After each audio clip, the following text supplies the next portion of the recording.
हमें सब मूर्ख कहत रहन हम के आज हमार नया मास्टर आए बाटे बता दिए बाटे हम का हई। आज हम माई बताऊ अपने हम माइयो कहे हसावत बेटवा बहुत बढ़िया काम कर लिए तू।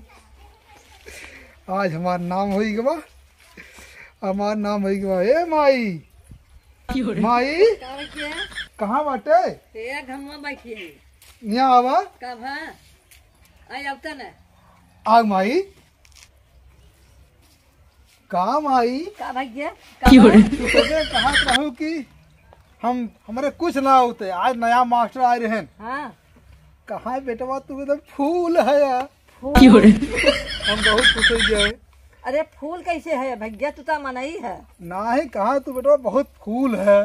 अरे पप्पा अरे हम खुश हो गए कहा की एकदम बढ़िया लड़किया है। अच्छा का तो बड़ा खुश भा का भा हां माई बेटा बड़ा खुश बा का बात नया मास्टर आए रहे। हां कहा बेटवा तू एकदम फूल है यार। अच्छा कहन बेटवा फूल है बेटवा फूल के गदगद हो गए हैं एकर मतलब तब तू समझा करो तब अनपढ़ गवार में नहीं थे एकर मतलब समझा का बा का भाई हम कितना खुश रहे का हमें भैया ये बात है। खुश हैं तो काहे एक अक्षर पढ़ाई आवत है अंग्रेजी आवत है फूल का मतलब मूर्ख भा हैं?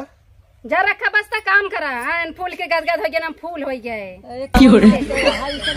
तोरे आवत है नहीं तहर बेटवा है देख ला तोरे कुछ आवत है नहीं कहे नहीं आवत मास्टर तू लड़के सामने बुलाए कहन बेटवा तू एकदम फूल है यार। कुल मास्टर सामने तो हर बेइज्जती कर रहे हैं मास्टर जा कल पूछ लिया अपने मास्टर से अबे बड़ा